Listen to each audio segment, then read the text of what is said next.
Magandang umaga mga kawan! Oras na para sa pinaka-inaabangang weather update dito lang sa Weather ni Juan Channel kung saan ay hatid namin sa inyo ang pinakasariwang balita tungkol sa lagay ng panahon.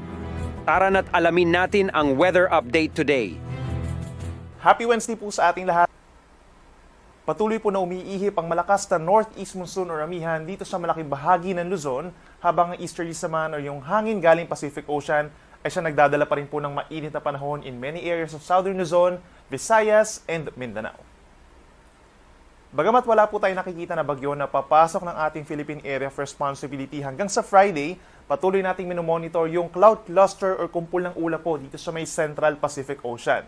Patuloy kasi itong lumalapit sa ating kalupaan at hindi rin natin inaalis yung chance na maging low pressure area po ito sa susunod na 24 oras. Itong low pressure area, weather disturbance po na ito ay posibleng pumasok din ng ating Philippine Area of Responsibility over the weekend, maring Sabado or Linggo at magpapaulan sa malaking bahagi ng Visayas and Mindanao early next week. Kaya patuloy po natin itong mamonitor at lagi po magantabay sa ating mga updates. Dahil po sa northeast monsoon, asahan ng maulap na nakalangitan in eastern Luzon, particularly sa may Cagayan Valley, Aurora, northern portion of Quezon at mga probinsya pa dito sa Cordillera Region kabilang ng Apayao, Kalinga, Mountain Province, and Ifugao. Sasamahan po ito ng mahihinang pag-ulan at bahagyang pagbaba ng temperatura lalo na ngayong madaling araw and even mamayang gabi. At dito naman po sa may natitirang bahagi ng Central Luzon, Ilocos Region, Abra and Benguet, bahagyang maulap hanggang kuminsan maulap ang kalangitan na sinasamahan lamang din po ng mga pulupulong pag-ambon dulot ng northeast monsoon.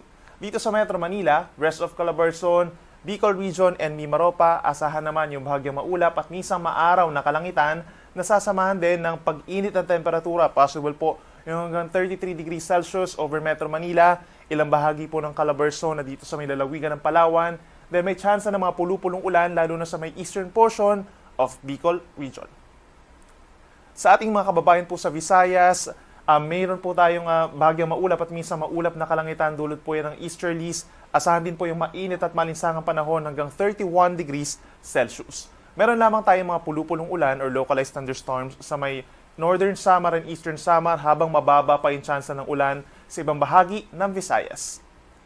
Sa ating mga kababayan naman po sa Mindanao, bago magtanghali, mataas ang tsansa ng pag-ulan dito sa may Davao Oriental, Davao de Oro at sa mga probinsya pa ng Agusan del Sur and Surigao del Sur, dulot po yan ng easterlies. Habang bahagyang maulap at minsang maaraw in the rest of Mindanao. Pagsapit ng tanghali, asahan yung may init na temperatura kagaya na lamang sa may Zamboanga City, Cotabato City and Jensan kung saan posibleng umabot sa 34 degrees Celsius yung ating maximum temperature.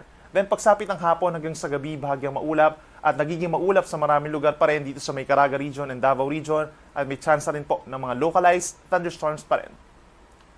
Dahil po sa amihan, meron pa rin tayong maalon na karagatan sa malaking baybayin po ng Northern Luzon kung saan hanggang 3 metro ang taas ng mga pag-alon. Delikado po ito sa ating mga kababayan na nangingisda at yung may maliliit na sasakyang pandagat.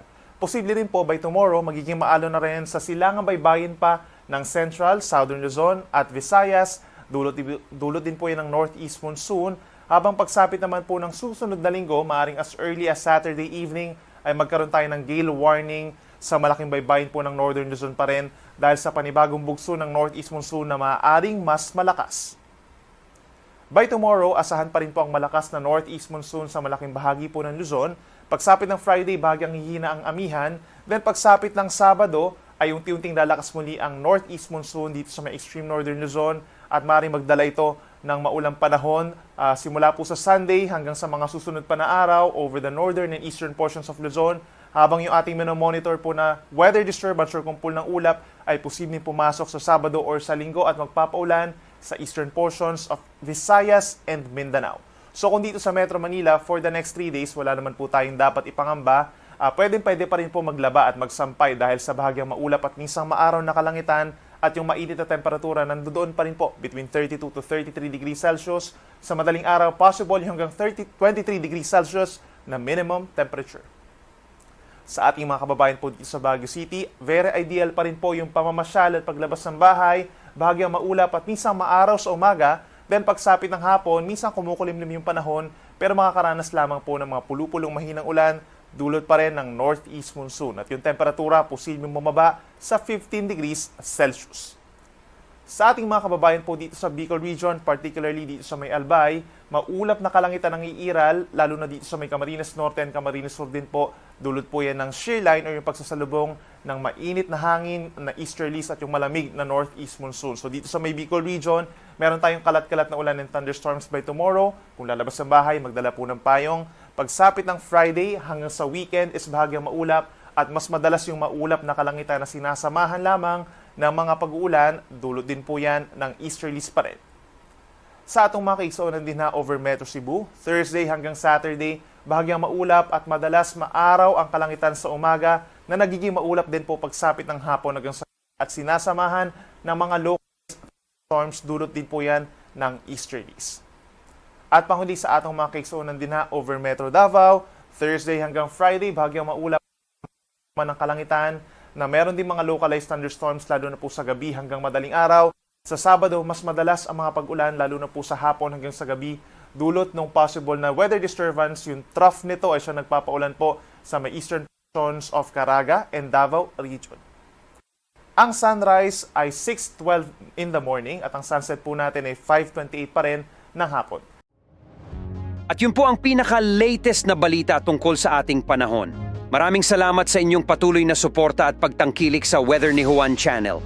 Huwag kalimutang i-click ang subscribe button at pindutin ang notification bell para lagi po kayong updated hindi lang sa mga bagong balita ukol sa ating panahon, pati na rin sa mga trivia at dagdag kaalaman tungkol sa ating kalikasan. Ingat palagi mga kahuan!